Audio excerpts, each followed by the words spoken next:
Did Hitler really die the way history portrays? More conspiracies just like that one coming up. My name is Sid Alinik, this is Marcus, and you're listening to Fallen Hour Radio.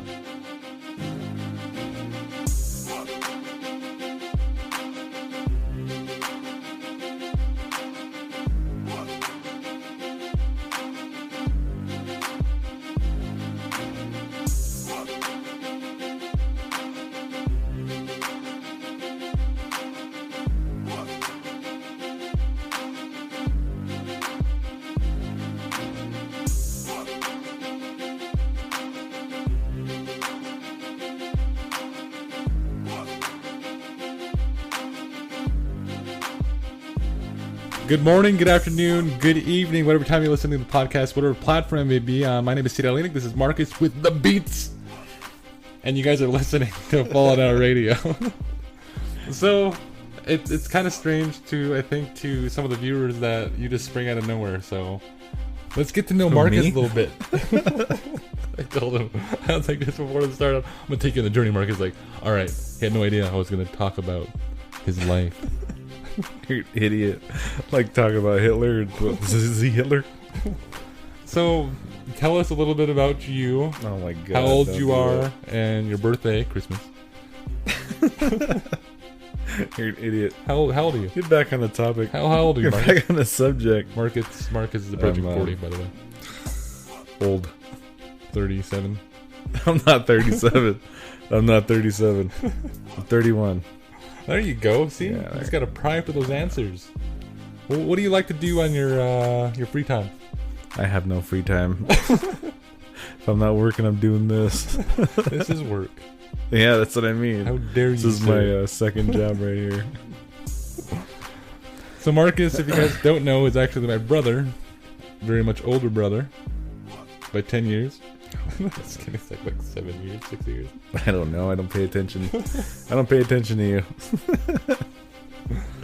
No, but we're actually this podcast. We were thinking about stepping into Hitler, which is kind of an odd topic itself, because I mean, we're talking to one of our cousins, and we're actually doing a video with him, and right before we were leaving, he was like, so you guys doing podcasts? It's like, yeah. I said, we're gonna be doing Hitler, and he's like, oh wow, you're gonna put that out there? You're gonna put that out there on the internet? I know.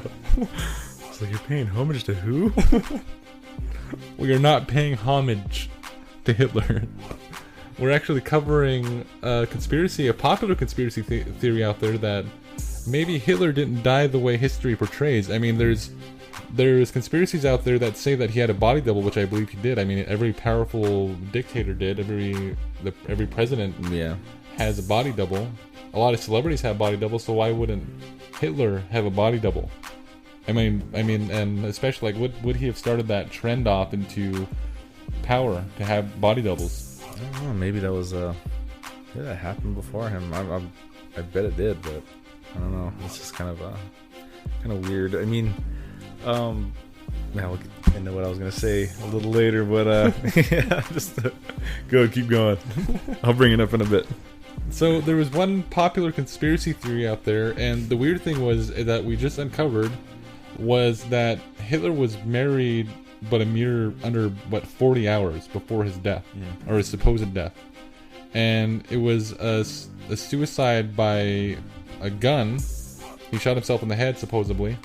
I don't believe that. I mean, if you see the so-called pictures of him, dead, his bullet hole is right in the middle of his forehead, like this. Oh, weird. Like right here. Like, who shoots themselves like that? That's what I mean. Yeah. That's odd. So, like, what did he supposedly poison himself and then shoot himself? I think to make sure. That's just overkill. That's what I don't get right there. So they said that he was. I mean, that's one of the popular theories too. Is that he committed suicide by poison as well, but he just overdone it to himself by shooting himself in the head. Yeah, I don't think. There's another reason why I don't believe that. Like a while back, I was talking to someone, and it was actually a really interesting conversation. because this person that I met, I hope I don't get him in trouble. Not saying any name, I don't even remember his name, but he was a military cop. He was a military like kind of like detective cop type person, and he investigates anything that goes on in the military and everything like that, and make sure everybody's doing doesn't do anything illegal in there. But we kind of got into history, and then he told me about his great, I think it was his grandfather, or he was a really, really old guy, and he was telling me about how on his grandpa's deathbed he started confessing all these things, and he told him about this room that he had, like kind of a study room, and his office, and he told him that in his desk, he told him to go in there and look in the bottom drawer. He told him that there's a bunch of stuff in his bottom drawer, clear all that stuff out, and the board it slides. He said there's a secret compartment under there, and he told him to open it up, and there's a bunch of metals in that secret compartment, and he told him he wants him to have them, and he asked him why he kept those hidden, and he told him that he had to, because he got all those medals and everything because he was the person that actually killed Hitler. Oh, weird. He was the one that shot him, and so he got all these medals and everything for it, but he had to keep it a secret. So he just hid him in his drawer, and that he got all this stuff for it, but he couldn't even share it with anybody or even tell anybody about it. He had to hide it, because he asked him why, and he said because if anybody finds out how it really happened, it would have started another war. Isn't that a weird thing? Like, if he did, he said, this is what he said happened. He said that what really happened was they caught his double. He said it wasn't Hitler, it was his body double. They found him in this room, and they took him out, and I think they were going to commit suicide in there, and I can't remember if he said he was going to commit suicide or they're going to kill him, but they ended up dragging him out of that room and taking him outside, there's the big doorway, and they had him out front, and they even had some of it their soldiers there, and they had him down, and they were trying to get information out of him, and he wouldn't talk, and so they ended up shooting him.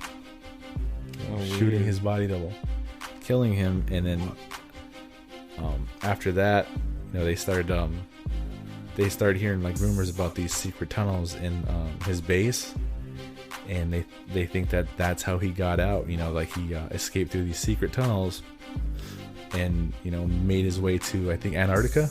Is that Argentina? Argentina? Yeah. I thought he had a secret base in Antarctica. Possibly. Yeah, that's where it was supposed to be. There was this big open, space, and it was supposedly underneath.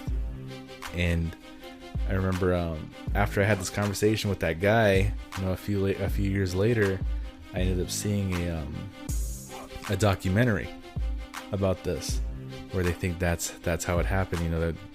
All these rumors about these secret tunnels, and they ended up trying to find them. And they found them, that these secret tunnels were all real, and they are huge. Literally, you can drive military-sized trucks through there. And they think that he escaped out of there and went to Antarctica, to his base, and I think that's where they supposedly killed him. The military? Mm-hmm.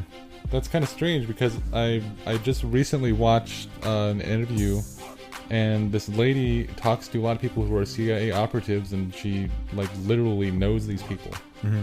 And because of her field of work and the book she writes, and she said she remembers meeting this one guy, and he had to fly her out to a city, to an odd country that was weird. Yeah. And she gets there, and she remembers thinking this guy's got to be on a mission or something. This is an odd place to be for a military or an operative, just to be living. And she said she remembers walking into his home and there was a plaque on his wall, and it was a knife, a black knife, and it had the CIA seal on it. And under it, it says, "To the assassin." And she asked him about it. She said, "Can you talk about that?" And he says he can't talk about that, about why he got that award. Wow. So I believe that story, that this guy had gotten medals and hid those, and he couldn't talk about those until maybe he was dying, and that was like his last thing he wanted to get off his chest. Yeah. Because I mean, it's a big thing to keep under wraps for that many years. Yeah, killing someone like that. Yeah. that would be insane. And I mean, the guy who especially even killed Bin Laden, wasn't he from Montana? Yeah, I think he was from. I'm probably wrong, but I think he was from Helena, A small town, a small town here, anyways. Small town around here, yeah. And I mean, it's extremely plausible that maybe his body double was the one everyone sees in newspaper articles back then. Everybody sees in like the autopsies that the military releasing back then, and all these huge stories going out. And maybe that was the body double, because it does, a lot of the things don't add up too. Didn't he not have a mustache? I can't remember. No, he supposedly his double had a mustache. Like, you know, if you see the pictures, you know, he has the mustache and the bullet hole in the forehead, like right in the center of the forehead. So yeah, that does look like somebody killed him, like an execution, but that was supposedly his double. Are you talking about Bin Laden? Or No, I'm talking about Hitler. I was like, he had a whole beard, man. Just a little mustache. I was just thinking about that. His like, body double had what? to commit to a beard.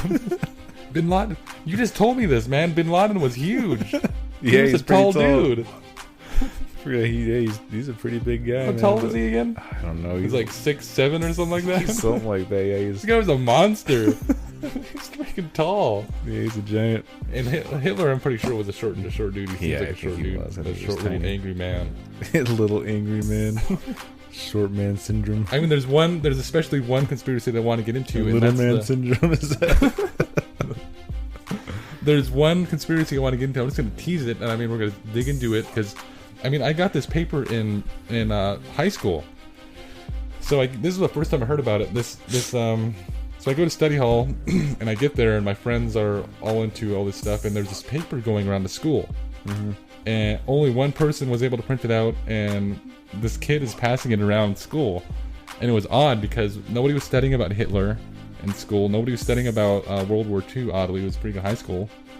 But I suddenly get this come across my desk in school, and my friend hands it to me and says, "You gotta check this out." And I'm like, alright.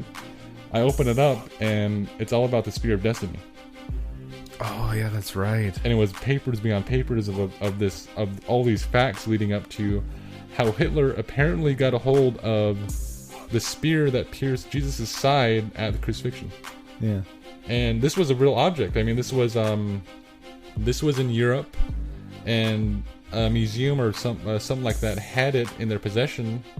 And around the time that Hitler actually invaded, he took hold of this complex, and he called it his like headquarters. And oddly enough, he picked this complex that had the Spear of Destiny in it, supposedly. And this was a thing. This Spear of Destiny was recorded to be around up until Hitler took hold of that complex, and then once it he disappeared right when he left. yeah, once he left, he disappeared, and then right when he disappeared with it, it not only disappeared from history, but he took over a big, huge portion of Europe. I mean, that was when he had his reign. Was after that. That was when he just started invading, and then when he got that a hold of the Spear of Destiny, that's when he got all that power. So I think somehow that kind of had something to do with Some it. sort of effect on him. Yeah. I mean, you watch the movie like Constantine, Oh yeah, that's right. and that dude has this Forgot. spear, and remember, he's weirding out. Yeah. He's crazy, trying to get to Constantine. Yeah, I remember that. That could be like along the same lines. Like he got a hold of that spear. and He literally comparing Constantine to Hitler. the movie, anyways. There's a scene in there where this dude, Oh, this yeah, that little guy little gets a Guy hold gets of that. Yeah, okay. You remember yeah, that? He's just crazy. Yeah, yeah. No, I know what you mean. But that's one thing I He want to has get all into. that power. Yeah, that's one thing I want to get into in the next podcast. and we are actually going to be a What little was busy. you were talking about in Argentina? Yeah.